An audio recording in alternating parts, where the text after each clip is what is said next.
Hey everyone, Michael here from the Maine Gardener, and today I just wanted to talk to you guys about some of the basics when it comes to gardening and what there is to know if you're going to be starting this for the first time.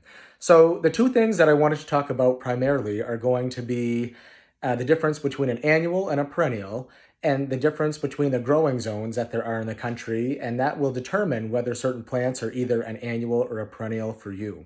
So I have been gardening for over 10 years now. I have a lot of friends that are getting into the creative side of being able to have their own garden, whether it's flowers or vegetables or plants, trees, shrubs, whatever they want to do. And I get asked a lot of questions constantly about what certain things mean. So to break it down, the most basic part to know is that an annual is a plant that only lasts a certain season. So usually it's going to be the spring, summer, and fall season. After you get a frost, that plant dies back and it will not come back for you the following year. A perennial, however, is something that once you plant, every year it will come back year after year for you, depending on the zone that you're in. So I get asked a lot of questions too, because there are some people that will go to the box office stores that we have around here, like Walmart and Lowe's, and they'll buy a plant that says perennial on the tag on top of it. But because we're not in the right zone for what that plant was labeled for, it'll die over the course of the winter. And in the springtime, they'll ask me like, hey, I took care of it. I planted this. Why did it not come back for me? So today I just kind of wanted to touch base on the differences between those and go over why certain things can come back for us and why others can't. Okay, so if we look down here, I don't know about anybody else, but I get a ton of these magazines in the mail come springtime, and it's all about different flowers, different things that you can get for veggies, fruits, the whole nine yards. And I really enjoy looking at them because up here in northern Maine, we are on our fifth month of seeing nothing but snow on the ground. So I really appreciate being able to see some type of color, and it keeps me sane. Oh, well, would you look at that? So something that usually comes in these type of catalogs are the growing zones. So the USDA, the United States Department of Agriculture, has broken down the United States into different growing zones based off of the average minimum winter temperatures. So as you can see here, everything is color coded, and then you have a key on the side that represents what zone you grow in. I live way up in northern Maine, so if you see that little pink dot just to the right of that, where it's purple on that line, that's where I live. So technically, I am in a zone 4, but we sometimes get temperatures that make us a zone 3 for that year. So it's very important to understand that when you're buying plants, you need to buy plants that are going to be suited for your specific zone.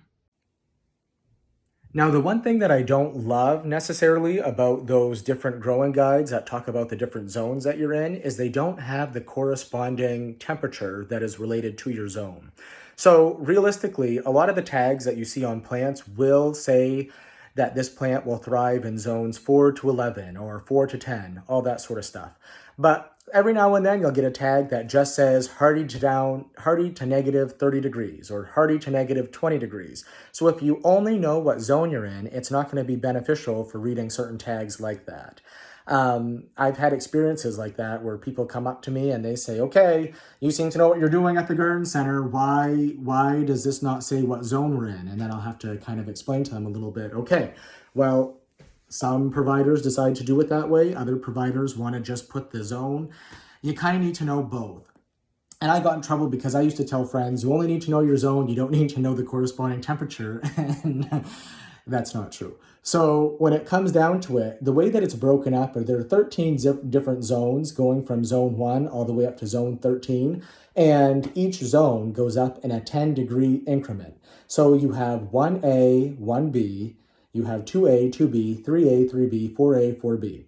And the difference between the 4A and the 4B is 5 degrees, but overall, a zone 4 is going to be 10 degrees warmer than a zone 3, and so on and so forth. So when you look at that, for a zone 4 like what we are, we get down to negative 30 degrees in the wintertime, and that is without the wind chill. So talk about brutal. We usually get a cold snap in February that is miserable. We have 2 weeks that the temperatures for the highs are like negative 16 to negative 20, and our lows can range anywhere from negative 25 to negative 35 for those 2 weeks.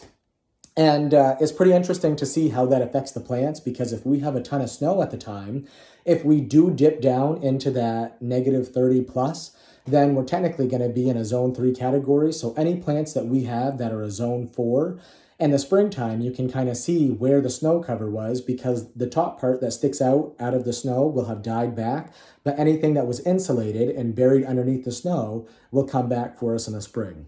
That's why when usually February hits, we hope that we have quite a bit of snow so that we don't have to worry too much if we get a cold snap that could potentially kill a lot of the plants that we grow. So recently, I got this David Austin Rose Handbook catalog, and roses are something that I've never really liked because they are awful to have to prune, and I always end up cutting myself. But if you look at it, I went and bought 8 roses from them. They are overseas. And so Lady of Shalott is one of them. So if you take a look there, it kind of gives you all the details on it. And this is very, very common when it comes to a certain type of plant log. So as you can see, zone 4 to 11. We are a zone 4, so we are within that range. We're on the very low end of the range, but we are still within that range. So what that means is this rose should do phenomenally for me in my growing zone. Now, what's hard and what's a tease about these books is that they are full of gorgeous flowers and gorgeous roses, but not everything we are able to grow in our zone. So, for example, right here, the Lady of the Lake, this is a zone 6 to 11. So if I were to plant this, or if I were to order this and plant this, this would only be good for my summertime, and then after we would get a frost, it would still be okay, but in like the middle of wintertime, when we get down to those -20, -30 degree days, this would die. The root system can't support it, and it would never be able to come back.